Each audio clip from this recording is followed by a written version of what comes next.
আসসালামু আলাইকুম। আজ আমরা জানব সূরা ফাতিহার ফজিলত।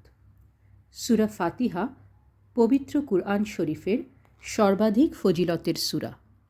হাদিস শরীফে এর নাম উম্মুল কুরআন ও কুরআনুল আজিম বলা হয়েছে।